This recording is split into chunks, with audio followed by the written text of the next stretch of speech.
Hello, welcome to Sarah's Reading Corner. Today we are reading Curious George, Snowy Day. Adapted by Rodem Moscovich, based on the TV series Teleplay written by Lazar Sarek. Do you guys enjoy playing in the snow? Since we live in Florida, we don't see snow anymore, which is too bad.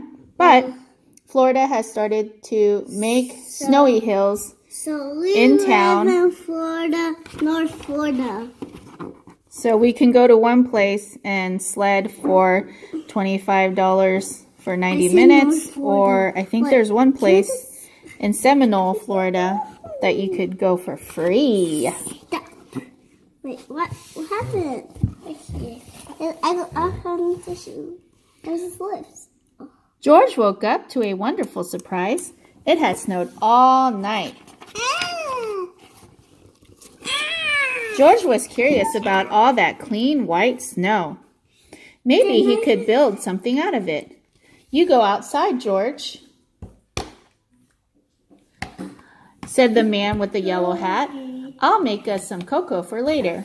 This was going to be a perfect day. George went out to play. Uh-oh, he sank right into the fluffy powder.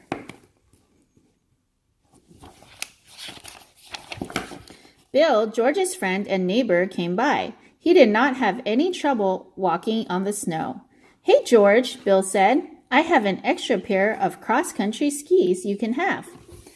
Then Bill showed George how to ski by making zigzags through the snow. George could not wait to try it for himself. With skis, George could stay on top of the snow, and he followed Bill uphill. Suddenly, they heard a noise. Oink, oink, oink, oink. Bill said, I'm going to find out what that is. You wait here. Johnny, come listen to the book. George waited on top of the hill in the cold. His house looked so small and warm. George wanted to get home for his cocoa. Was Bill coming back? Hey, George, Bill shouted from the bottom of the hill. I couldn't find whatever made that sound, but I have to head home now. Keep the skis and have fun. So George did, for a while.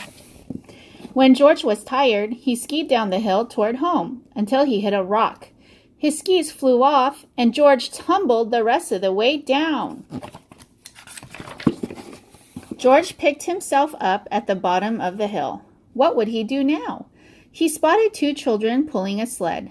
They were walking on the snow, but they did not have skis. How did they do it?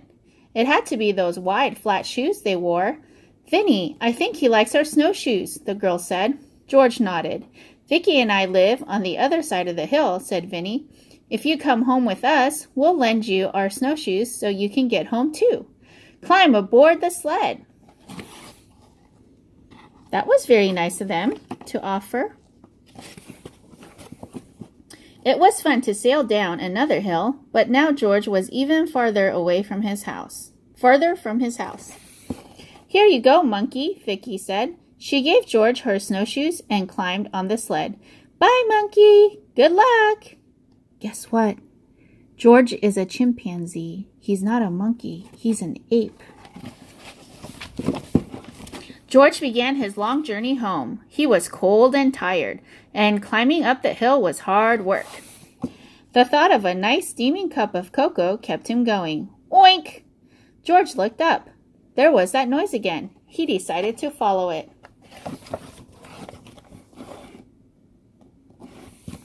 A cold lost pig! What was he doing out here all by himself? And how could George rescue the poor pig? George remembered how Vicky and Vinny had rescued him. What George needed was a sled. It had to be flat and big enough for the pig to sit on. A fallen sign nearby looked like a good choice. What a ride! When George got home, he found his neighbor, Farmer Rankins, talking to the man with the yellow hat. Thanks for bringing my pig home, George, the farmer said. He got out last night before it snowed. Good work, George, said the man with the yellow hat. There's some cocoa waiting for you inside. That was exactly what George had hoped to hear. skiing, snowshoeing, sledding, and now Coco. It had been the perfect snowy day. Snow smart. George and his friends were able to travel through the deep, fluffy snow with the help of an automobile, boots, snowshoes, bicycle, roller skates, sled, rocket, skis, wooden sign, or a motorboat. I think there's several things on this list that helped. What do you guys think? Is it snowshoes? Yes. How about roller skates? No. How about a sled? Yes. How about skis? Yes. How about an automobile? No. How about a wooden sign? Yes. George found that at the top of the hill by the pig. How about boots? Yes. Do you know why George sank into the snow when he was wearing snow boots? Because he was heavier than the snowflakes underneath him. But he stayed on top of the snow when he wore skis or snowshoes because the larger area of the skis and snowshoes spread George's weight over many more snowflakes. Help George get home. Which track should he follow to get down the hill? Let's try this one. Do-do-do. Got stuck. Got stuck. Do-do-do. Down, down. Yay! I found it on the third try. Let it snow. Make your own snowflake. Instructions. 1. Fold the top edge of the paper down to the bottom edge. Fold the left edge over the right edge.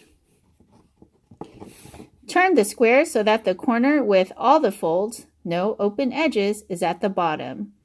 Fold the corner on the right side over to the left side, making a triangle. Cut off the tip opposite to the fold corner. Cut these pieces out, and then when you open it, it's a snowflake. Isn't that neat? Thank you for joining us today for Curious George's Snowy Day. See you next time.